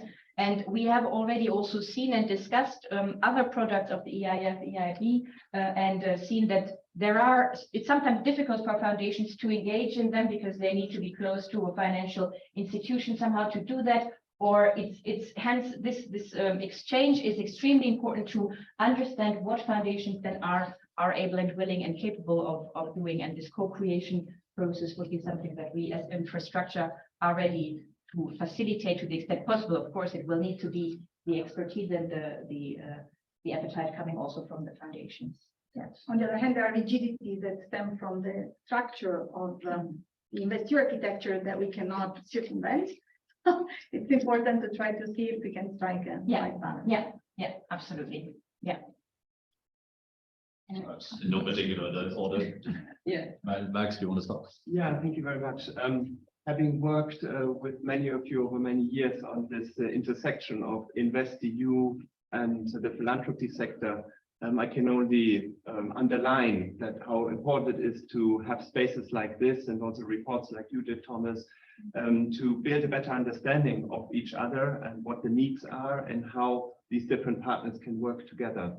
And one of my roles that I have at the moment is looking more into the public-private philanthropy partnership space, which is an exciting area that I think connects very nicely to some of the things that you have mentioned. It's looking not so much from the philanthropy perspective now, but with later, but more from the thematic area. And you have quite exciting and interesting collaboratives emerging at the moment at global level, like the Global Energy Alliance for People and Planet, the Leithen Hub, the Global Center for Climate Mobility, and many more. And that's maybe also a bit of a comment to Stefan from Denmark, where you said, or your observation is that foundations are hesitant to work together. My perception is that's probably true because that's how we see it happening, but it's also because there's sometimes a lack of understanding how to work together, where to start within the foundation sector, but also with the private sector and the public sector. And that's work that we should do and try and showcase ways and give inspiration how this collaboration can happen and unfold, because in my view, it's not rocket science. And as many of you who have experienced this probably can confirm, you have just to do the first step and then let it happen, and learning by doing is one important element of it. But kind of getting into this movable middle of foundations that are not yet there, but in principle may be willing to collaborate. And that, I think, is a big task for all of us. Thank you. Sorry. I would like to react to your comment because I think it's super interesting, especially what you mentioned about the rigidity. And I know that with the EIF managing the 75% of the guarantee of InvestEU, now the financial product, the European Investment Bank, the EIF, with the other implementing partners, but for the national portal banks now, this is the first time ever they are implementing partners. I think this is super important, and I would like to bring this in the room. I'm sorry, I didn't say that I'm Bianca Fredoro from EVPA, and I'm head of policy and EU partnerships at EVPA. I was very excited to reply to your, because I think that's a room where we can play foundations, but also impact funds of funds can play. I see these two levels, no? Because there is the regional local interest, and maybe an interest for the foundations to stand up at a European level. So that both players that you can play with. But I see that a room for action. So I just want to endorse what you just say. Thank you. On the cooperation, and I'm happy that a colleague from EVPA is here as well, because I think when we talk about cooperation, we should also talk about the cooperation that we have on a sort of umbrella level in the foundation world. I mean, we have philea, EVPA, we have NEF. NEF has a large amount of experience in making foundations cooperate with each other. So there is potential and possibilities, and I think if the experience that, for example, NEF has, Network of European Foundations, with making foundations work together, if that is brought to bear on social impact investing, on matters of the type we've been discussing here today, I think that some real good cooperation can come out of that. It's just, I think we need to come together on this umbrella level as well, and bring our forces together rather than individually working on things. So I'm really connecting, really bringing the expertise that is there in these different umbrella organizations together. Now Max is also working in another field there. So pulling that together, I think, would be a good start. The other thing, I think, when we talked about the relationship specifically with the European Union, I think one of the primary things for me would be risk reduction for foundations, real applicable instruments for risk reduction, because that can actually mobilize endowment money. And this is something I think we need to really look into more in detail. Just to mention that regarding collaboration for us, it's also important to underline from the social approach how important is the collaboration among the public, the private and financial sector, and also the social sector too, because foundations can play in every role, and so there is a challenge from all the sectors to grow together regarding impact investment. So starting from terminology and knowledge and experiences and best practices, and also the impact that we are trying to achieve. We believe that this collaboration, of course, among the foundations, but also among the sectors, are really important to really achieve a quality social investment product. Thank you. I think, yeah, Marco, final comment. Risk reduction, which is a key, but which should work on in two ways. So risk on the investment, but also let's say the support on capacity building. So there should be a profile of risk which comes from the, let's say, from the demand side. It should be worked on with grant/public European or national public money. Yeah, thank you very much. I think we are reaching the end of our meeting, or have already overrun slightly. Thank you all panelists for fantastic contributions. Thomas Venn in particular for his outstanding study, and which really is thought provocative also for us as a sector, for us as the infrastructure, and taking on board that there is need to collaborate, there is need for capacity building, there is need to spread the word. We will also we have recorded this meeting, so we will also aim to spread the word among the wider foundation community. We have also our annual conferences, we have other events in the pipeline, and we are eager to dive into deep conversation on hands-on on what is potentially feasible and of interest to the sector, so that we can use the momentum of potentially creating a pilot that has been announced in the Social Economy Action Plan. So thank you all. We can end with a big applause for the panelists.